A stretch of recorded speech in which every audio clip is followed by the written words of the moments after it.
Sean's Boots in the Garage here again today. I came up with, had an idea to start with maybe some garage tips, some quick tips you could use around the garage.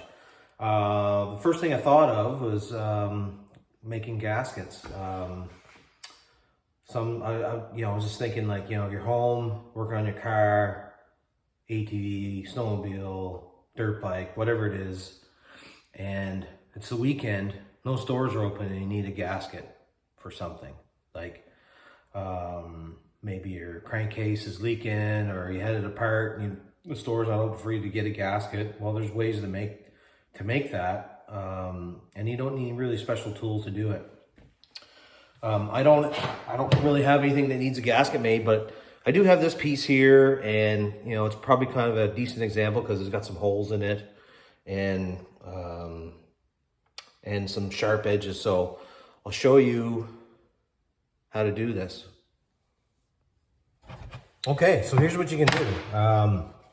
Let's say I got this piece of flat plate here. It's got some holes in it, and I just have a piece of a paper bag.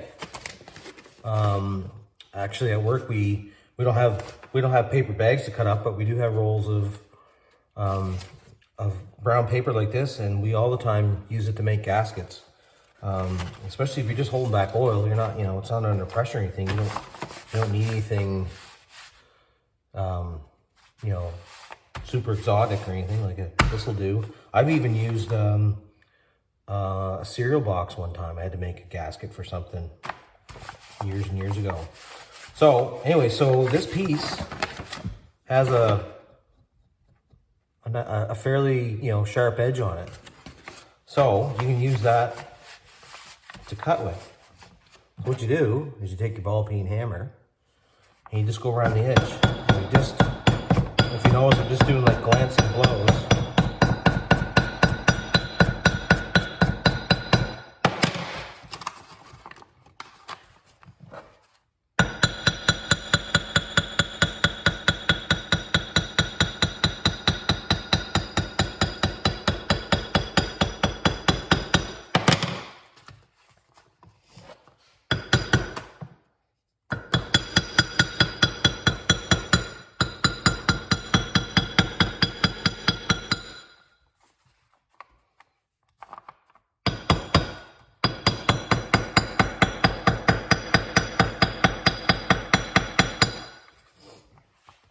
Now, it's important when you're doing this to try to hold it in place. You don't want it to move around.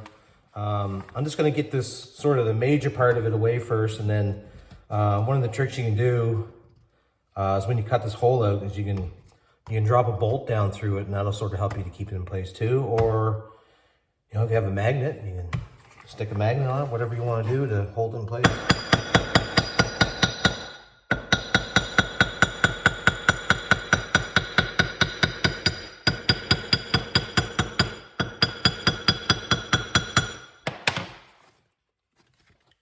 Okay, so here's the outline of it.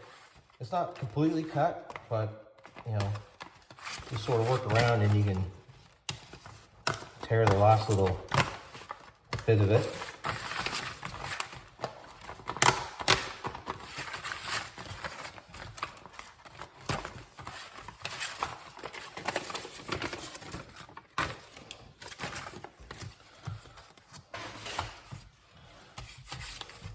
So there you go. Now I get this piece that is exactly the size of what I'm making a gasket on.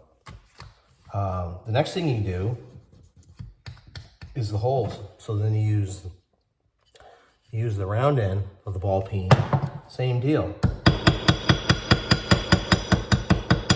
Just tap around the hole. You can use your finger to feel where they are, and then try to hold it tight if you can.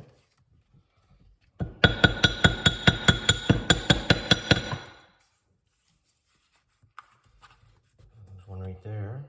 Helps too if your finger's a little greasy or whatever. When you rub around the hole you want to punch out, your greasy finger will actually leave the outline of it.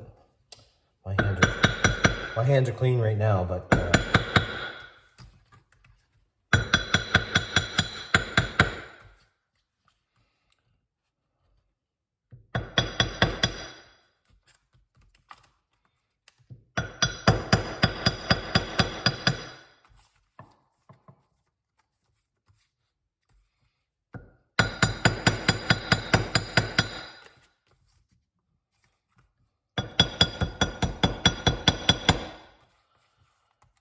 and we'll do the big hole in the middle here too. Why not?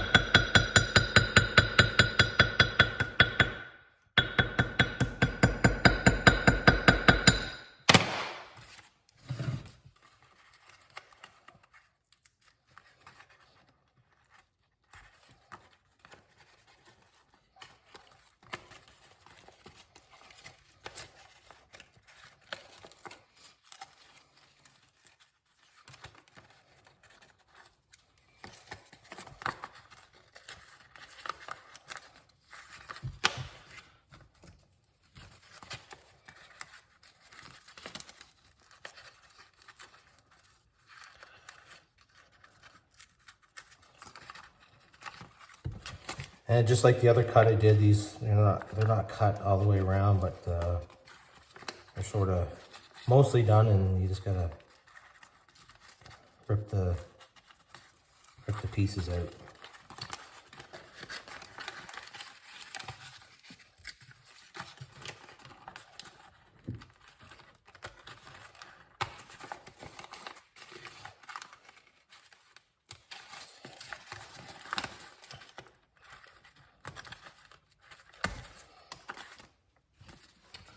There, so there you have it.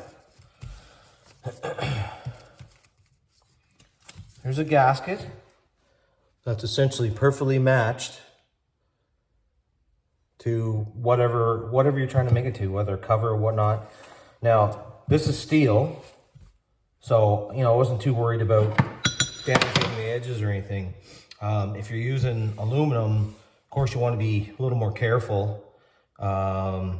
Maybe just some light taps rather than, it's hitting a little bit harder here, but maybe some lighter taps, and then when you're done, it wouldn't hurt to maybe go over the surface if it's aluminum, like with a whetstone or something, just to take off any high spots you might have made, because just with aluminum being so soft that you probably left a burr or a bruise, I guess. So yeah, anyway, so that's my tip. This has helped me out a few times. And like I said, you don't gotta have anything exotic to make a gasket with. Like, there's a brown paper bag, or a cereal box, or a thin piece of cardboard, or whatever you need to make you a gasket to get you by for the weekend, so you can get outside with the boys, out four-wheeling or dirt biking or whatever you're gonna do. So anyways, thanks for tuning in, and we'll catch you later.